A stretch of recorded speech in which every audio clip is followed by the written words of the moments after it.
Hello, and welcome to today's webinar, Classroom Tech Integration. This session is part of a free series of webinars offered every month or two by the Cohoes City School District in upstate New York. I'd like to welcome everyone who's joining me live today and anyone else who's going to be watching this recording in the future. My name is Jen Sangiacomo, and I'm going to be your presenter. I'm the Instructional Technology Integration Specialist here at the Cohoes City School District. Please feel free to use this contact information to connect with me during and after the webinar. All of the information, let me go back to this slide. All of the information for this session is going to be found at bit.ly/CCSD001. So I'm going to show you that site quickly. The link to that is in the YouTube video.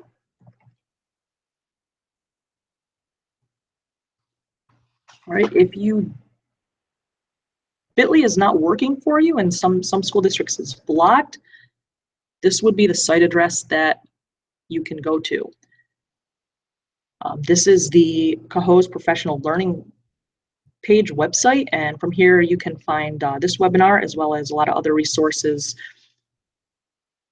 specific to Google and other tech. So before we start, I just want to point out a few of these resources. This is our live video right now, and after this webinar is over, it's going to become the recorded video. So if you missed something today, you want to replay something, you'll have that as a reference.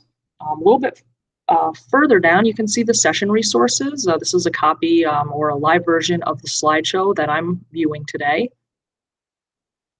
And I want to point your attention to the live session chat document. So if you're in the webinar live, go ahead and open up that Google Doc.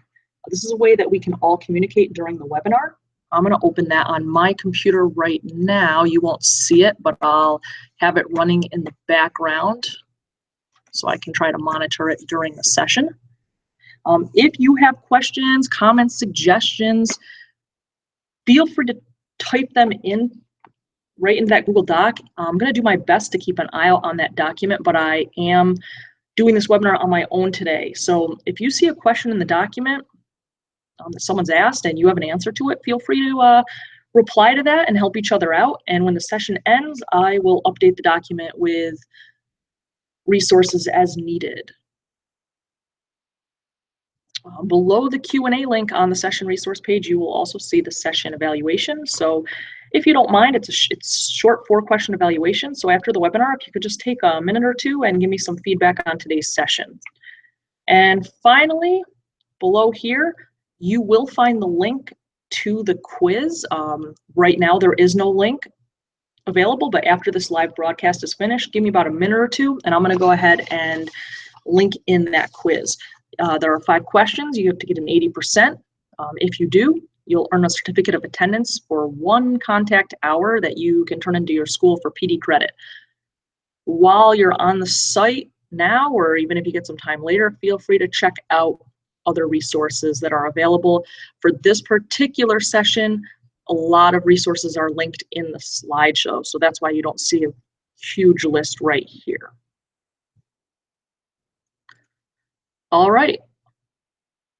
So I think that we are ready to get started. This is going to be a session on classroom tech integration. We're going to start off with a short overview of 21st century skills and how technology fits in the discussion. Then I'm going to introduce the SAMR model, which was developed to help teachers infuse technology-rich experiences in the classroom. And then we'll get to the meat of this webinar, which is going to be dedicated to highlighting some ed tech tools that you can use in your classroom to support student learning. Well, before we start, I'm going to take a moment and just reflect on your own on these questions. All right, would you want to complete the same assignment you gave to your students? Put yourself in their shoes. If you wouldn't want to do one of your own assignments, or you'd find it hard to hold focus through one of your own lessons, then students are going to feel the same way. Where do most student assignments end up? If the answer is that they wind up in a trash can somewhere, then students are probably not going to see purpose in doing the work. And even as adults, we disengage from activities in which we don't feel that there's a sense of purpose. And when you give an assignment, is the finished product essentially 30 to 50 of the same exact thing? If so, your students probably don't have ownership and they're probably not getting the academic freedom to make learning choices. And if everyone is doing the same project and has the same finished result, there probably isn't critical thinking or creativity going on. And when judging the success of a lesson you just delivered, what do you value? Do you value how engaged students are, how behaved students are? This is the engagement versus compliance debate, and those two are different things. Students might be complying and behaving, but that does not mean they're engaged. So while some students are complying, are they just going through the motions? Are they actually learning in your class? And yeah, it can be frustrating when students aren't working to their potential, and it's, I think we've all been in a position where we want to blame students when they're not motivated or they're underperforming. But we really have to ask ourselves, why is that student not motivated in our class? And we need to examine our role in that. So that's what we're going to kind of look at today. So how can we inspire our students? According to a recent report done by Carnegie, these are basically the two top student motivators: purpose and relationships. In order to give our students a sense of purpose, we need to provide them meaningful activities that are connected to the things they care about. And in order for students to feel strong relationships, they need to feel that other people care about them. And when a student has positive connections with school, their teachers, for example, and their friends, they're a lot less likely to drop out and they're more likely to feel better about attending school. And I think that, none of this information is new and might be a good reminder. So the question is, if these are the two things that inspire students and it makes sense, what is holding us back? And the answer to this question lies in this quote from Alan November. This picture is his book, Who Owns the Learning, which I found it a pretty good read. It's a quick read. And I'm not going to read the quote to you, but you can see what's underlined and what we work on. No teacher, none of us, we didn't go into teaching, or we're not starting off the school year saying, I can't wait to start September. I'm going to teach my kids how to take this test. As educators, we know that students thrive when they're allowed to make choices and when they're engaged. And in reality, time is always a premium. At the end of the year, our students for the assessments. And some of those assessments are even used to evaluate us as teachers. So while none of us got into this profession to cover curriculum, in reality, that's what a lot of teachers are actually doing. And I'm not saying that the standards are unimportant or they need to take a back seat, but those standards also should not be stifling our creativity and the experiences that our students are having in school. So how can we get away from simply covering the curriculum and then start providing students meaningful learning opportunities without sacrificing their knowledge? Above all else, the teaching methods you employ are going to have the greatest impact on student learning in your classroom. It's about 12 years ago, the National Education Association identified these first 4 C's as essential 21st century skills that students need to learn.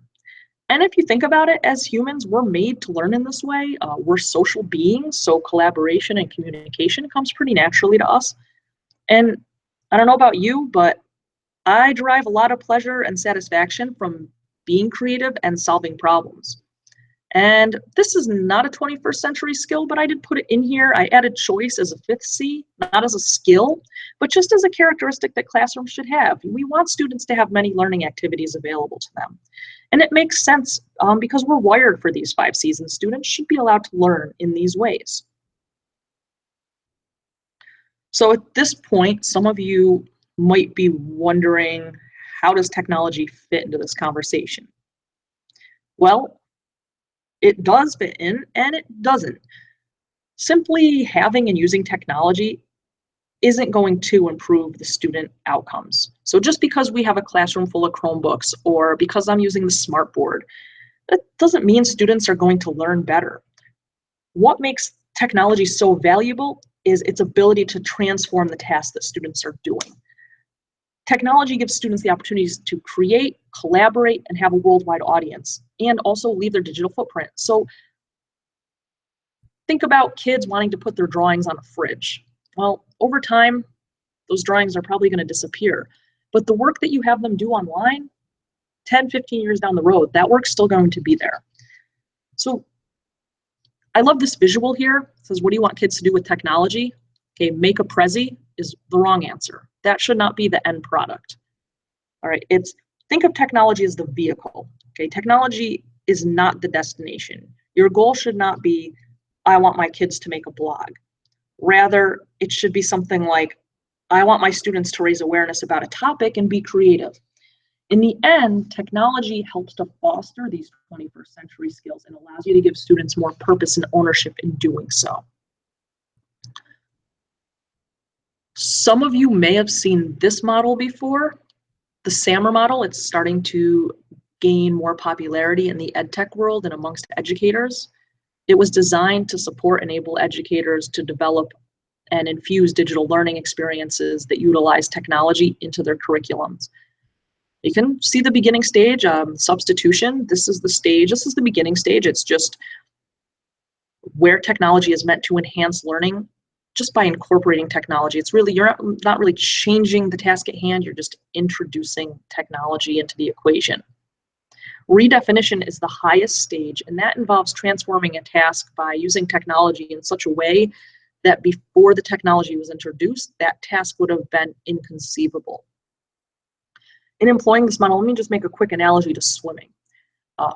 First-time swimmers, they don't start in the deep end, and likewise, when you start employing this model, the goal is not to go from having no tech in your classroom to say, I'm going to start redefining. And just like an expert swimmer doesn't just stay solely in the deep end of the pool, they swim laps. They go from shallow to deep, deep to shallow.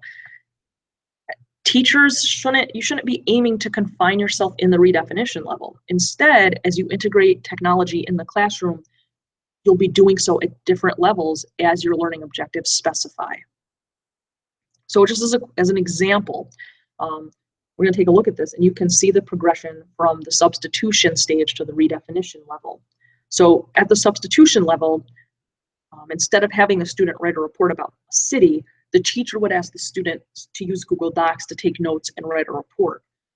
There's really no change to the actual task. The student's still writing a report, except the students are doing their work on the computer instead of on paper. And that might save a little bit of time. It might eliminate the need for a first draft or a second draft. In the same scenario, a teacher could use Google Docs to augment the learning by asking students to find online sources to write a report and then have the student share the report with the teacher electronically instead of physically turning it in. It's a slight enhancement of the original task because it adds some functionality and it aids the workflow, but it's not going to actually alter the finished product in any sort of significant way. The modification level is where you're really starting to transform your activity. So now instead of simply writing a report in Google Docs and submitting it electronically, the teacher asks the students to share the report with other classmates so they can collaborate and gather feedback in real time. This is something that would not have been accomplished so easily prior to using Google Docs, and it's a definite improvement in class communication. And then finally, at the redefinition level, you see this assignment truly transformed to the point where it no longer looks like the original design. Here, the teacher completely redefines the task by having students demonstrate their knowledge about the city by creating a collaborative Google map of the city with multimedia elements. Then the teacher has the student publish the map to the web for others to see. You can see the last activity has rich layers of 21st century learning skills embedded. The teacher can still assess the student learning, yet the student has the opportunity to collaborate with peers, choose what multimedia elements to add or to create for the map, and ultimately they have both an audience and a purpose in doing the assignment, as it's going to be published on the web to be accessed by anyone who might have some interest. So now that we've reviewed the pedagogy behind integrating tech into your classroom, we're ready to get to the heart of today's webinar, and that is what tech tools are out there that are going to support these 21st century learning skills. This is not going to be a deep dive or a tutorial into how to use different sites and apps. And in some cases, I could dedicate an entire webinar to each of the resources I'm going to tell you about. Instead, I'd like to show you what resources are available for you to use, let you decide which ones would be worthwhile pursuing, and then you can explore at a later time. And of course, I'm always available to assist with that process. Chances are that some of you are already leveraging technology to improve teaching and learning. So I encourage you to share what you're doing in that chat document. So you don't have to use that chat document just for questions. If there's a resource that you want to share, you can talk about it in the chat document. If you'd like more information on something I mentioned in today's webinar, just use that chat document and let me know, and I'll post resources once today's session ends. The resources I'm going to show you today have been organized around 21st century skills. So for each of the 5 C's, choice not being a skill, but one of the C's I think is important, I'm going to highlight about 3 to 5 ed tech tools that will help your students hone those skills. Some of these tools encompass multiple skills, so I'll bring up Google Sites when we get to the resources that support communication, but Sites also fosters creativity. As a reminder, if you want to access the resources you see hyperlinked on these slides, you can find a copy of this slideshow presentation at bit.ly/ccsd001, which is the webinar page for this session. So let's get to it. Google Apps for Education, which now is called G Suite, they were made for collaboration. So whether using docs, sheets, or slides, using that blue share button in the top right of the screen, I'm pointing that out here, students can invite their teachers and their peers to collaborate with them. If any of you are already collaborating with your students using Google Apps, you know that they love when you're looking at their document as they're writing and that you're interacting with them.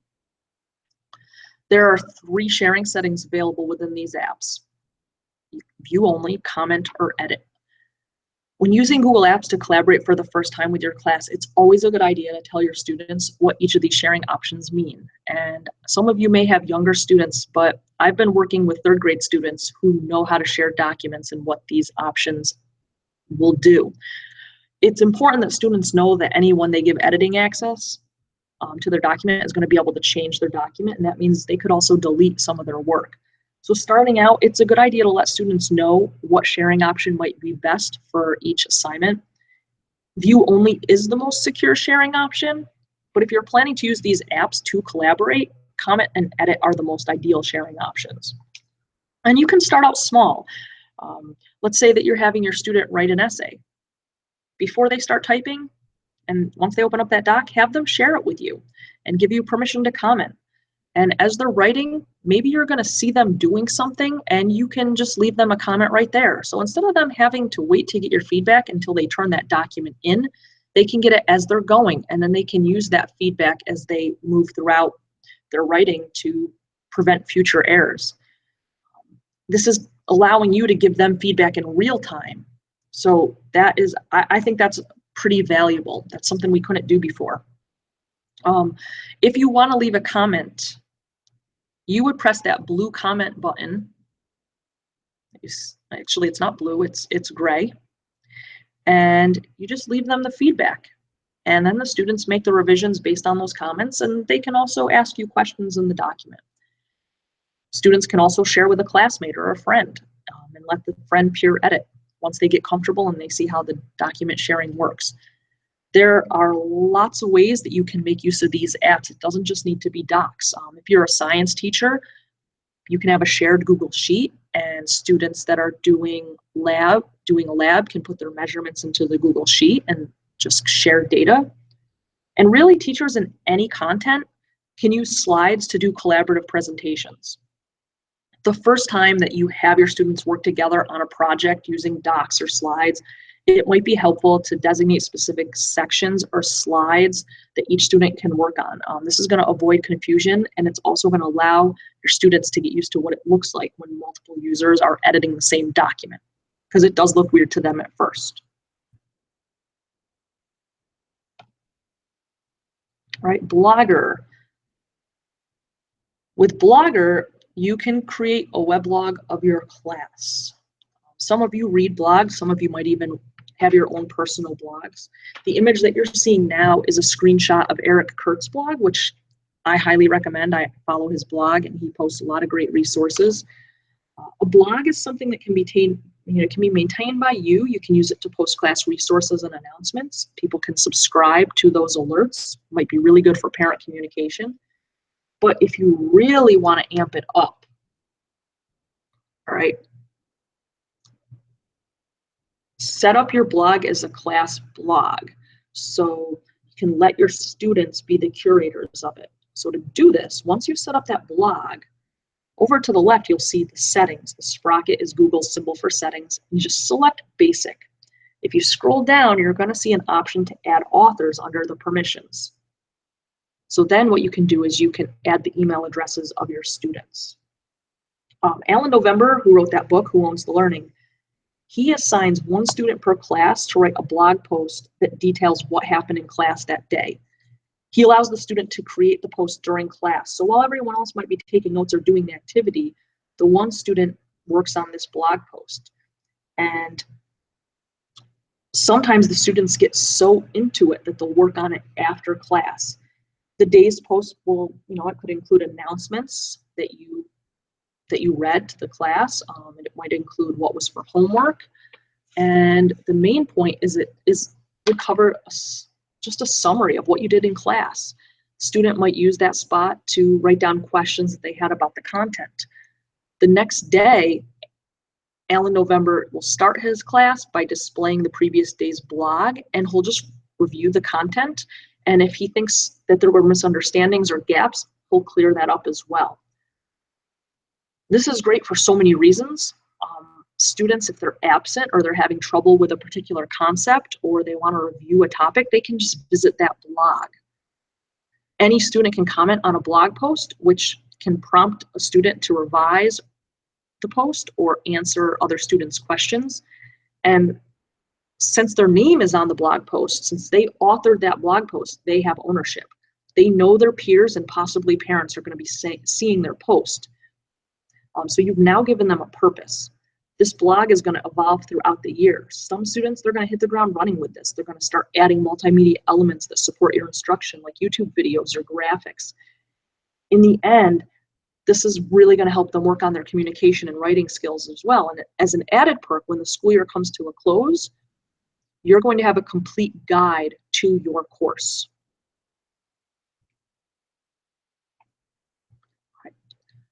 Some of you might be using Google Cast. Google Cast lets students display what is on their screen to their classmates. It's a great way to highlight student work and give students a voice in class. Perhaps you might model exemplary work by asking a particular student to share a document that they're working on. If you're having your class do some research, you can also allow students who come across something interesting to share what they found with the class. In order for this to work, only a couple of things need to occur. First, your computer screen needs to be displayed in the room using a projector or a smartboard. And second, both students and teachers need to have the Google Cast for Education extension installed. If you're a Kahoot.org user, this is already installed. If you don't have the extension installed, you can get it from the Chrome Web Store. Typically, students aren't allowed to install extensions on their school account, so if you're outside of Kahoot, check with your IT team and they might be able to just push that extension to them. Now let's get to how you're going to use this in your classroom. So you can see this is just a screenshot of the Google Chrome browser. And next to the address bar, this is the icon for the Google Cast for Education extension. So you can find it right here. You may see it there if it's installed. So when I click that icon on my screen, this will pop up on my screen. So the first thing I do is I'm going to name my receiver, and then I'm going to click save. I like to you could either name it your name, I could say San Giacomo, or I could just name it the room number. And then I press save. And from there, I can click on the share button and I can add the school Gmail account of any student that I'd like to be able to share their screen to my device. I can add a school group. I can add an entire Google Classroom roster. So if you are using Google Classroom, if you have a class, you can add the entire class at once, or you can just add individual students. And then this is the option that you would want to pick. You would want the can request. If you don't pick can request, then students will be able to actually just display their screen without your knowledge to your screen. So if you select request, that allows you to approve what will be projected to your device. So when a student wants to share their screen, they have to use the Chrome browser. They're going to click on the Chrome settings, which is that sprocket symbol, and they're going to see in the settings menu the word cast. And when they click on that, this will pop up and they will select your device name. You're going to get an alert on your screen that tells you that a user is attempting to cast your device, and then you approve it or you deny it. And at any point, either you or the student can stop the broadcast. And it's pretty cool for students to be able to push their screen to yours. I'm going to move on to our resources that are going to help you open the lines of communication with your students and your parents. Google Forms is one of my favorite Google apps. You can do so much with it. You can use Forms to gather student data, basic student information. Forms is also great for surveying students and parents. As I said before, there's not a lot of time in this webinar to detail how to use each of these resources, but I did include a user guide in the link so you can check it out for yourself. A great way to harness the power of forms in your classroom is for your check for understanding piece. At the end of a class, maybe at the end of the week or a unit, you can ask students for feedback. You can have them answer a question, or they can let you know if they have any concerns or difficulties. You can make a survey anonymous if you wish, so you can get some accurate data, or if you're doing a check for understanding piece or a ticket out, you can choose to collect the usernames so that you can track student understanding. A great feature of Forms is that the app is going to create a spreadsheet of all the data that's collected in the form, and you can analyze it and you can show students the data. If you want to take Forms to the next level, show your students how to create their own form. And then the next time they do a presentation in front of class or they have an assignment that needs to be reviewed, they can create a form or an evaluation for their project, and they can distribute that link to friends and family and get some feedback on their work. Right? Sites is Google's version of a website. With Sites, you can create your own website for free. It could be personal, it could be class related. Google recently has made changes to this app, so there are actually two versions of Sites. Classic Sites, that's going to be phased out by 2018, and the second is the new Google Sites. The webpage for this webinar was made with the new site, so you can see it has a really clean design. It's a lot easier to work with. It is at this point lacking some features found in the classic sites, but as the old sites is phased out, these features are all going to migrate over to the new version. And you can actually create a Google site directly from your Google Drive by pressing New and then Sites. So why might you want to create a website? Well, some of you are already posting information to Schoology or other district sponsored sites, and I know you don't want to have multiple sites out there. So I guess first, as long as you set your site to be public, your students and parents, they don't need a login to access the course materials. I think we all have a lot of parents, there's a lot of parents, and most parents have cell phones and they have internet access. But a lot of parents might not have usernames or passwords to get on Schoology or whatever student information system is out there. With a Google site, they only need the link, and you can customize the link so that it's not this huge long site name, but something that parents can easily type into a browser. Some teachers choose to run their entire class through sites. You can post daily materials, directions, tutorial videos, lesson reviews, and any other assignment. Think about the improvement to workflow if you also used Google Sites to post your subplans. So instead of writing out long subplans, you could simply leave your sub a link to your website, and then once on the page, the sub could access whatever materials they needed for the day's lesson. You can make text or video instructions for the day. You can put in a Google Slides presentation that you want the sub to share with your class. You can link in any materials that the sub's going to need. Just make sure before you embed, this is one tip about Google sharing, before you embed any Google Doc or sheet or presentation, that within your Google Drive, you turn link sharing on and you set it to anyone with the link can view that document. One of the best parts about this is that you can work on this page from home. So there's no need to stay after school for hours preparing your plans. And as a bonus, students are also going to be able to access the materials when you're out.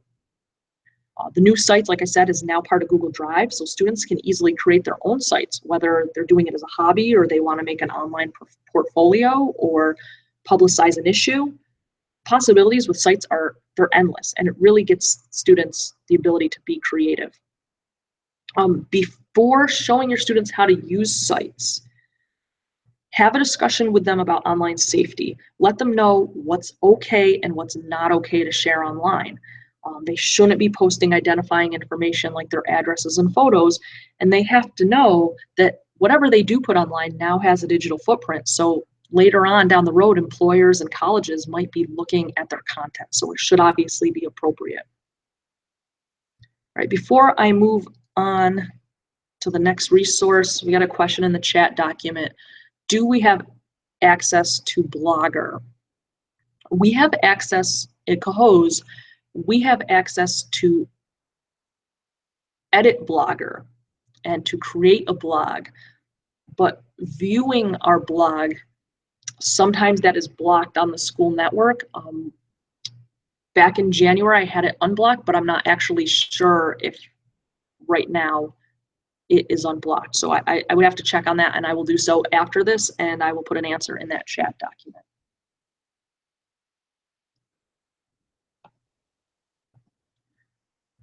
Poll Everywhere. This is a web-based tool, and you can use to give your students more voice and get your students more involved in class. How many times have you asked your kids a question in class and you get like 2 or 3 hands out of 20 going up? And chances are it's the same 2 or 3 hands every single time, even though you asked a question that any student in the room should probably be able to answer. If the same few students are always the ones participating, other students, they just start to rely on those students. They feel like they don't need to contribute because those 2 or 3 kids will. Of course, you're always going to have those kids that don't like sharing publicly. They're shy, they might be embarrassed, they're not confident in their answer. Poll Everywhere is a pretty nice solution if what I described is something that you see a lot in your classroom. It allows you to survey your students live during a lesson. You can ask both subjective or objective questions. So like forms, this can be used as a check for understanding or a ticket out, or you can use it to make your class more interactive. But unlike forms, the results are instantly displayed once they're submitted, so the students can see the results too. I included a tutorial so you can learn how to create your first poll and use it with your class. You will need to create a Poll Everywhere account if you want to use this service. It is free. From there, watch the tutorial if you need help getting started. Each poll question you display includes the option to either text responses or submit them online. So your students, they don't need an account. In order to respond to your poll questions, they would either need a smartphone or just an internet-connected device, such as a laptop or a Chromebook. I found that basically anytime you give students a reason to use their phone in class, you're going to get their buy-in. If you have younger students or those that are easily distracted by having when having phones in class just isn't a viable option, the web link option is the best. You also may want to take a look at the polling and slides extension, because that allows you to embed interactive polls directly in your Google Slides presentation. All right, and what you're seeing below on the screen is the results of a live poll. So this is a multiple choice question, and this was a short answer question. You can see the answers, they just pop up on the screen.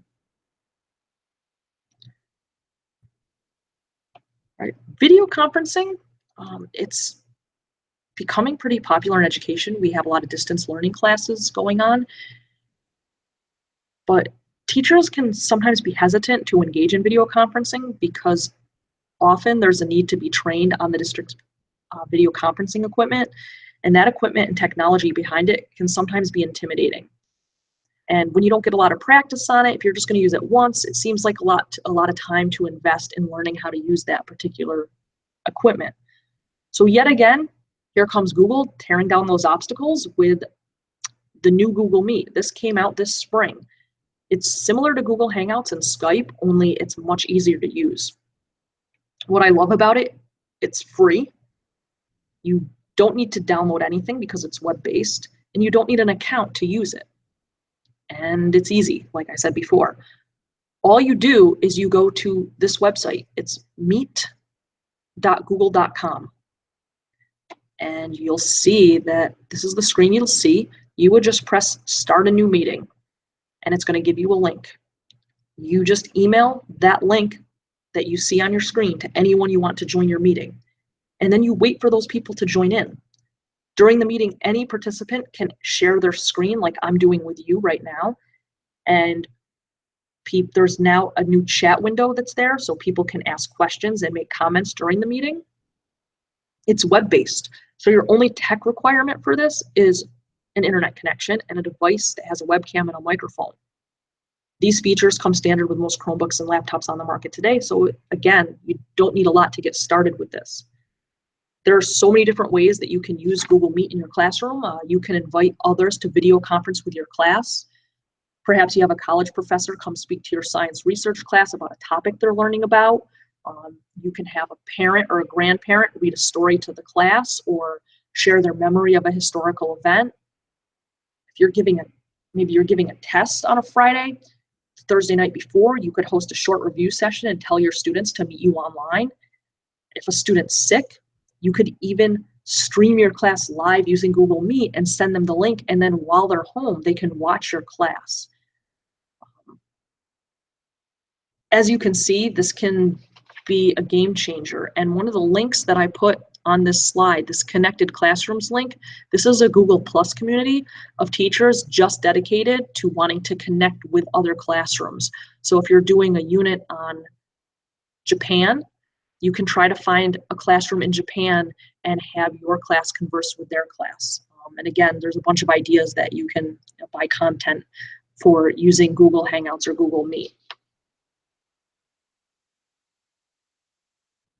Right. The next set of resources is going to focus on ways you can nurture your students' creative side. Students thrive when they're allowed to be creative. Adults do too. At first, it might not appear this way. I've heard teachers say, and I've been in this position where you allow your students a chance to create something, and then the students have difficulty starting.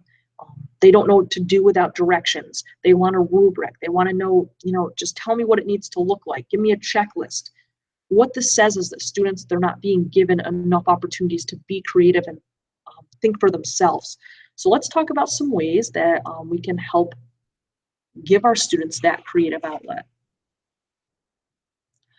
So some of you may use this site. You might have heard about it before.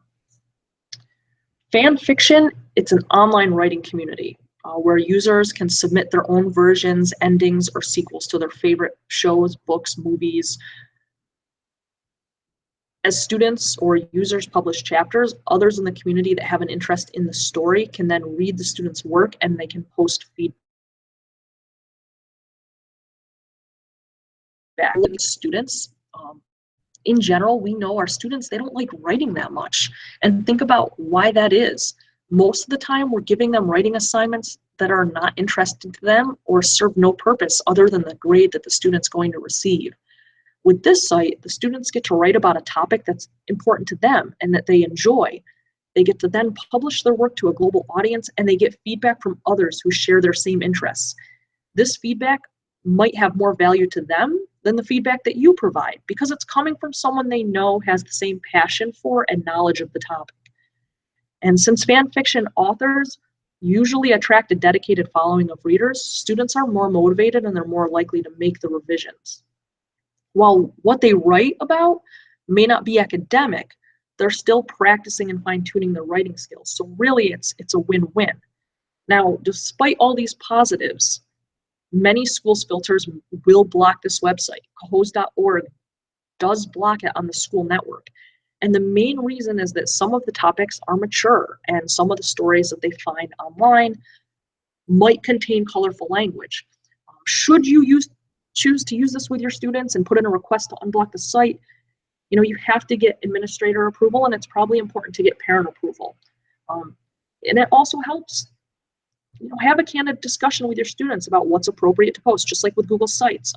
What to do if they see something inappropriate, and what to do if someone leaves them inappropriate comment. In this community, though, that is rare, though, since it is collegial and it's dedicated to writing. A lot of students, they're using social media these days. So these are good conversations to have with them, regardless of whether you plan to proceed with fan fiction.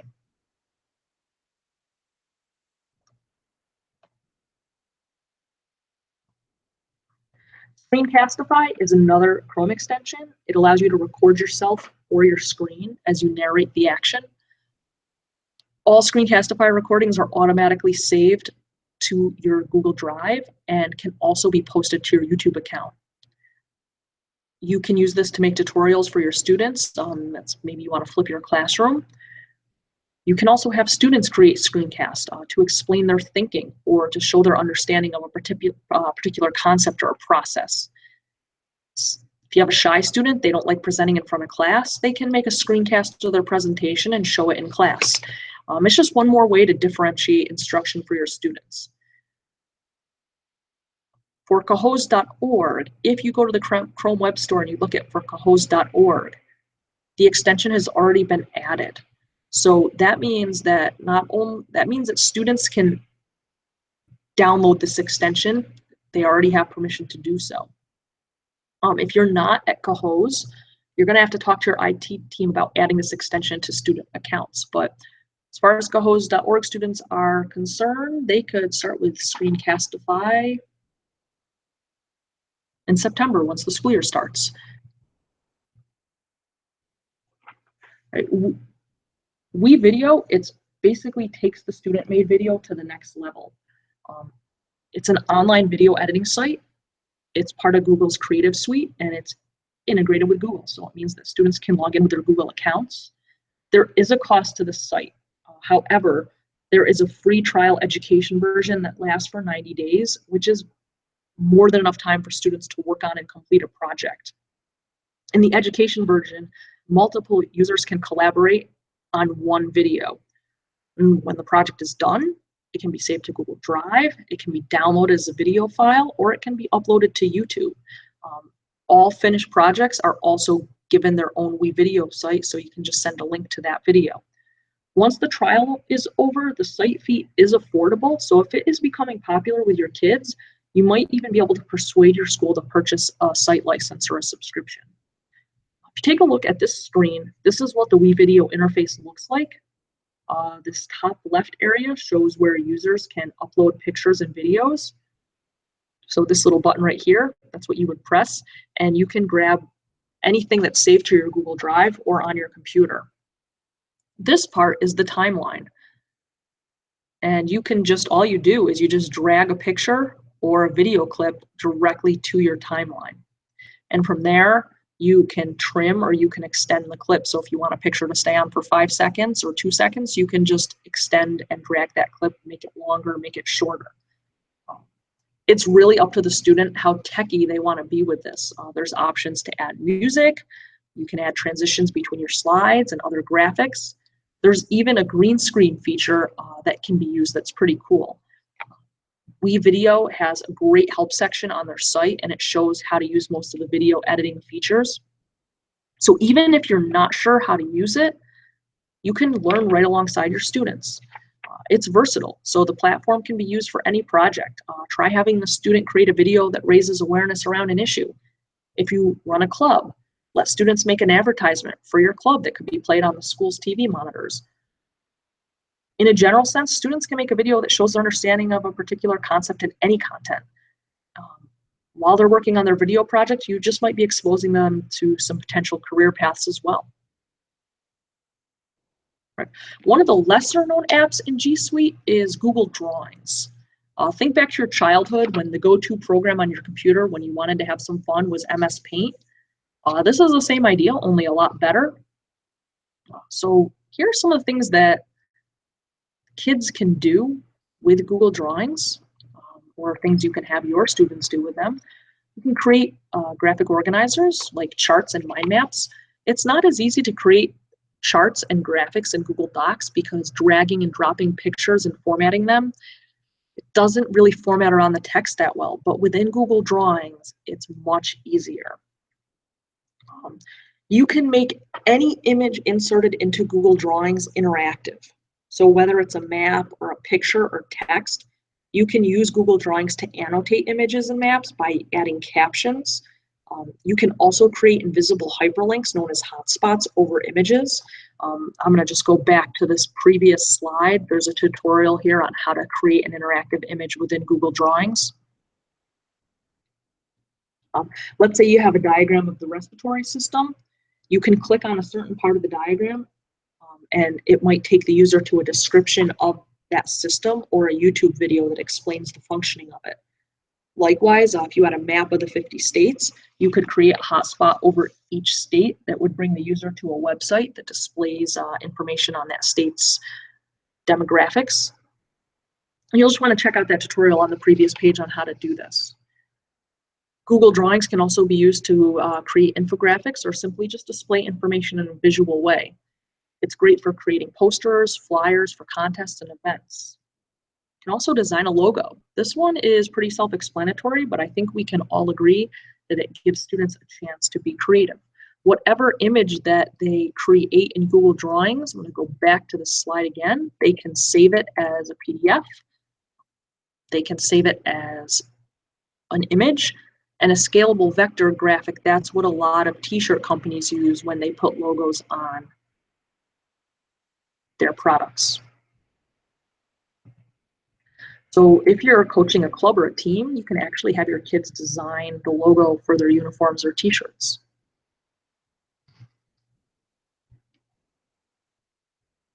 All right. Let's get into our critical thinking slides. By definition, critical thinking is an objective analysis of facts to form a judgment. Critical thinking skills, we don't learn those by listening to a lecture or by reading a textbook. If we want students to develop those skills, we need to put them in scenarios that require them to think through a task, to reflect on their thinking, to go through the problem-solving process. So let's go through a few EdTech tools that are going to help you challenge your students in this way. Coding is one of the hottest things in education right now, and it can be pretty intimidating because most of us didn't grow up having computer programming. Students throughout the US, they're learning to code, they're programming robots, they're making 3D printables, they're creating websites. Coding is essentially, it's all about breaking down problems. So for example, if you're writing a computer code that tells the computer what to do, if that program doesn't work how the user intended, then it's back to the drawing board. The designer has to reflect on why the code did not work. They have to identify what part of the code needs to be changed. They change it and they test it. Steve Jobs famously said, everybody in this country should learn how to program a computer because it teaches you how to think. It also teaches students about processes and writing clear directions. So I know it can be difficult to try something with students that you don't know much about. I encourage you to just take the plunge. Don't deny your students these experiences that are rich in these opportunities, whether it's coding or it's something else, just because it might be an area that you don't have much experience with. Students, they're gonna figure things out for themselves, and seeing you working with them in problem solving will help build those relationships, and it's gonna give them a model of how to attack problems.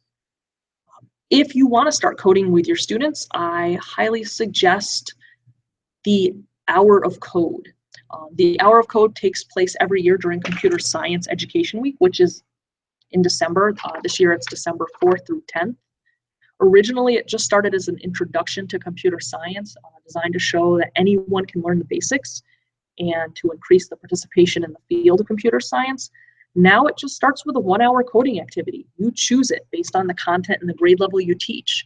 And as you look at the site, you'll notice coding, it's not just math and science. There's coding activities for social studies, English, art, even music. So think about getting started. Just dedicate one of your class periods to it and let your students run wild. Right. If you're a science teacher, this is a site you're gonna love. PhET is a free site. It contains hundreds of K through 12 interactive simulations. With these simulations, students engage by manipulating variables, testing their hypotheses, much like a scientist would in a real lab. As they engage within a simulation, they get immediate feedback in regards to the effects of each action undertaken within the simulation. So here is a quick example of a simulation I found. This one's on projectile motion. So a science teacher might ask a question like, how does the angle of a baseball leaving the bat affect the distance that the baseball will travel? Sure, teacher could have the class go outside with a bat and a ball, but it would be somewhat impossible for students to attempt to control the angle that the ball comes off the bat, and also at the same time keep the pitch speed constant. So trying to measure that would just present its own set of challenges. PhET is ideal for simulating experiences like these. So what you see on the screen now is a simulation I did, and it takes into account a little wind resistance, an exit velocity of 90 miles per hour. So if a batter hit the ball off the bat at 45 degrees, it's going to travel 154 meters, which is about 505 feet. Now within the simulation, students can manipulate the exit angle of the ball precisely. So now, let's take a look when I change the angle off the bat to 30 degrees and I run the simulation again. So here was my first simulation, here's my second one. And in the second simulation, you can see the ball comes off the bat at 30 degrees and it's gonna travel 7 additional meters. Then students might start exploring themselves and making their own conclusion. You know, what's gonna happen if it's a slower pitch, and instead of the ball coming off the bat at 90 miles per hour, what happens if that ball comes off the bat at 60 miles per hour? Now you can see that the ball, doesn't quite travel 118 meters. So a student would then be able to conclude that a pitch is, how fast that pitch is going to make a difference in how far a hit ball is going to travel when all other conditions are equal. So you can probably see, like if you play around with a site, it's fun to manipulate the inputs, and it really does help to see how and why things work. Using these sites like PhET, it allows the students to be able to explore and conduct experiments that they wouldn't really be able to experience in or outside the classroom on their own. All right, and I know I've said, oh, this is the next trend in education. This is becoming popular. This is the great new thing, but Breakout EDU, it's another thing that's taking the education world by storm. I think a couple of you who are listening live have played this game with your class, so you know a little bit what I'm talking about here. Breakout EDU, it's an immersive game. It's based on escape rooms, but instead of having students try to problem solve their way out of a room, students are trying to break into a box that are secured by a series of locks. Each game is centered around the Breakout EDU box. Players get a set amount of time to crack the codes to all the locks and then open the box. And during the game, the players, they have to go through a series of puzzles and solve problems. And if anyone's played it, the students are engaged for sure. feature a blend of physical and online puzzles. Breakout EDU makes it easy to observe how learners approach problem solving and apply their knowledge. A breakout EDU game provides learners with a lot of opportunities to be resilient. Something doesn't work, they figure out what didn't work, why, and they try it again. Every unsuccessful attempt to open a lock, it forces the player to think of another way. In addition to the content knowledge needed to succeed in a specific game, all breakout EDU games require critical thinking, collaboration, creativity, and communication. Right now, there's over 440 games in the breakout EDU game directory, and that number is growing daily as educators around the globe publish their games. So as you can see, you can search these games by content, age, and class size. I've seen all age ranges in our district play breakout EDU games, from first graders to adults, and it's always a hit. You can see on the side here, there are sandbox games and published games, and if you're just getting started playing breakout EDU, I recommend published. Those are games that have been tested and proven. They come with very clear directions and everything you need to start that game. You don't need to create any materials. You may decide you want to modify it for your class, make it tougher, make it easier. So those are something to think about. If you want to try out a game with your class, you are going to need a kit. If you're in Cohoes, every building has a kit that can be signed out, but you can also choose to purchase your own. I believe it's about $130. Then you just search the directory for a game to use. Each published game is going to include everything you need to set up that game. I'm just going to head back to this slide. This is the password, show your work, to access the games. There's also an amazing community of educators on Facebook that post tips and game ideas to the Breakout EDU general discussion group. If money and prep time is an issue, there is a digital version of Breakout EDU that students can play online.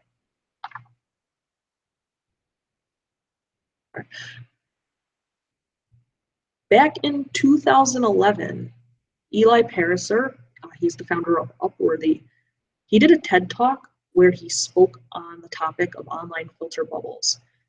He asked his friends to Google the word Egypt and then screenshot their results and send those results to him. One of his friends' results were all about the protests going on in Egypt. The first page of another friend's results included only tourism sites and travel information with no mention of the protests. Both of these people used the same search term and they did their search on the same day. So even when someone puts in a specific search terms, an algorithm is going to customize your search results based on criteria such as where are you located, what type of websites are you clicking on, and they can actually tell from what you click on, are you conservative or are you liberal, and they're going to return results that fit that. It's estimated there are 57 algorithms that Google uses to tailor your search results. Essentially, Google is giving you search results that you want to see. So because of that, those results probably aren't going to challenge your thinking, and they're probably not going to expose you to contrarian ideas. This is why it's so important to show students how to effectively search the web. So how do you get on these reliable, unbiased search results? Within Google, advanced search is embedded. So you can see on the screen right here, after running a search, if you just click the settings button that's below the search bar, you're going to see an option for advanced search. So to show you how it works, I use Trump as my search term, always a very popular search term. And this is a screenshot of my search results. You can see that Google is giving me top news stories and some social media posts because Google just happens to know that I use Twitter. So it's giving me this. You might do a search result and you might not see that. Right? Then when I go to Google Advanced Search, if I go to settings and click Advanced Search, I get a lot of different options that I can use to improve my search results. I can filter by date, so I can choose just to see content updated recently. I can choose to just see content from .gov or .edu sites, so more scholarly. I think the option to search by region might be one of the more valuable filters to choose from. Searching by region is something you'll definitely want to show your students. When you change the region from any region to a specific country, the search results are only going to include web pages created within the country you specify. So when I change the region to Mexico, now notice what my search result page looks like. You can see there's a pretty vast difference in the content that's being displayed. The advanced search feature, it's valuable because it can be used by students to consider multiple perspectives or different points of view on a same issue. So definitely something to show them.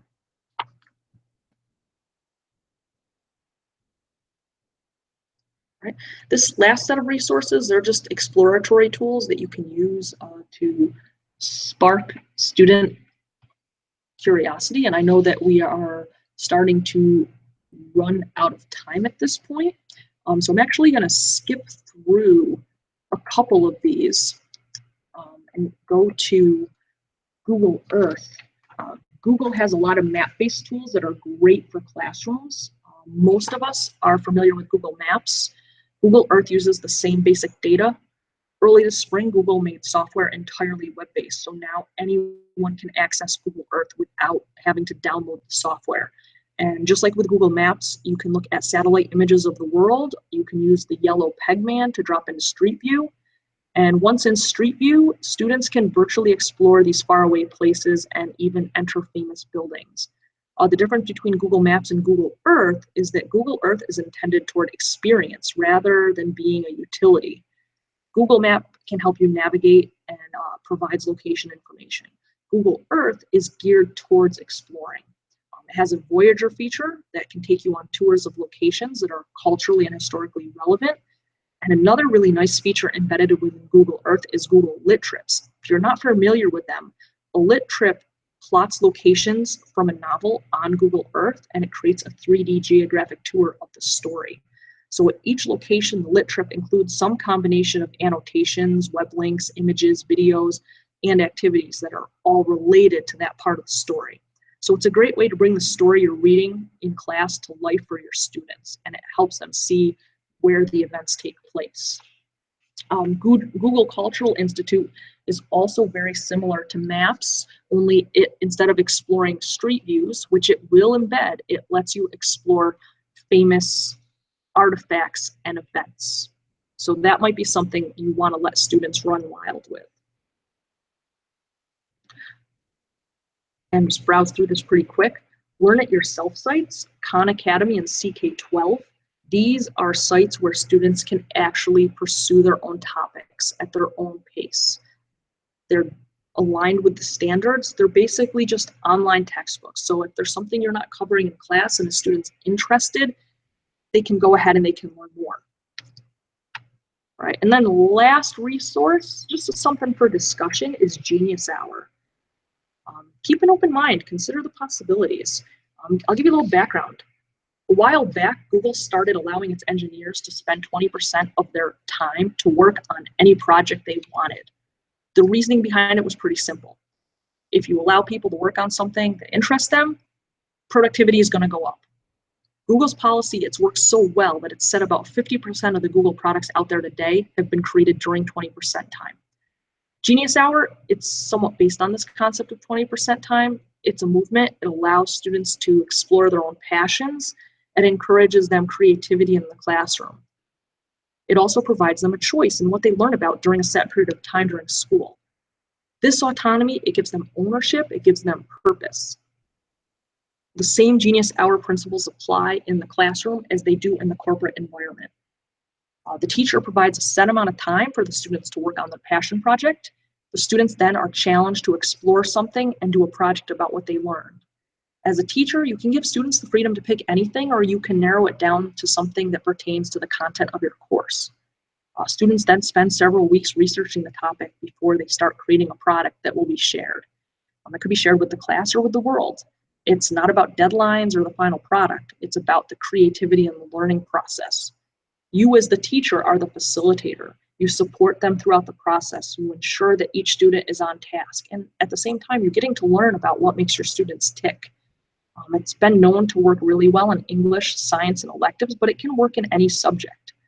And yes, the logistics, it can be tricky. The thought of giving up an hour of instructional time can be pretty scary. But keep in mind, it doesn't need to be an hour.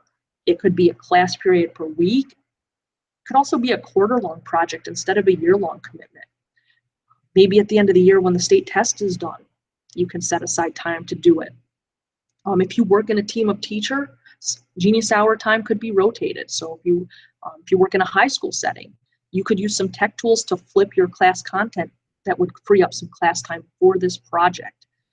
In the end, it shows students the skills they need to be lifelong learners. So try not to think about what the students are learning or losing, in terms of their content, and instead focus on the skills and the learning that are to be gained by providing them an experience like this. So if you want to learn any more about this, I've attached some resources. So as we draw to a close, just some quick thoughts regarding using technology in your classroom. First, this idea that tech isn't a vehicle, it's a destination. Don't use tech just to say you used it. In some cases, not using tech makes sense. Your learning goal should always be the number one objective. Tech does not replace you, just changes your role to facilitator.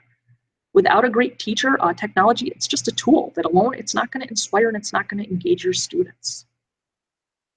Right? Let your students figure things out for themselves. I hope you added something to your toolbox today, but I also know it can be overwhelming to use a new resource in the classroom with students without feeling a personal comfort with it first. It's time to ditch that thinking. If you're hesitant to try a new resource because you aren't sure how to get started, let your students figure it out. It's tough to give up that control, but the results are going to be worth it because you won't unintentionally limit their ideas, and they're going to have to problem solve and collaborate to figure it out. Use technology to use your time more effectively. Often when we try something new in our classrooms, we give students a checklist. We tell them what we want the finished product to be. We provide them exemplars. It can be pretty time consuming to create these materials and create these directions for students. Think about all the time you'd save if you just stopped thinking for your students. These step-by-step directions, it can hinder their critical thinking and their creativity. If there's no direction or rubric that specifies an end result, you're not going to be grading 50 of the same assignment. So instead of spending hours making these tutorials and these templates and these rubrics that you can use that time to give your students quality feedback and answer their questions and build those super critical teacher-student relationships that we discussed at the beginning of this webinar. And then think of yourself as the guide on the side, not the sage on the stage. Allow those students to learn around the 5 C's. It requires, you have to shift from a teacher-centered classroom to a student-centered classroom. And this is going to open up a lot of opportunities to teach and inspire in other ways as a coach and as a mentor. And that brings us to the end of today's webinar. Let's take a few minutes. I'm looking at the Q&A document here, and I don't see any new questions that have come up. I will answer Kim's question after this webinar. So as we wrap up, I'd just like to remind you all the resources from this session can be found at bit.ly/ccsds001. Again, that's the page where you're going to find the video webinar. And below that, you'll see the session resources, the live chat document, the evaluation, and in just a few minutes, I'm going to link in that session quiz so that you can earn a certificate of attendance for today. Again, I want to thank you so much for being here with me today and expanding your toolbox. I hope you learned a couple new ways to integrate technology into your classroom. Don't get overwhelmed and think you have to try everything that was mentioned here. Pick 1 or 2 resources you think will most transform the learning experience for your students and try them out. Reach out to me if you need support or more details. I look forward to having you join me again in the future for other upcoming EdTech webinars. Take care.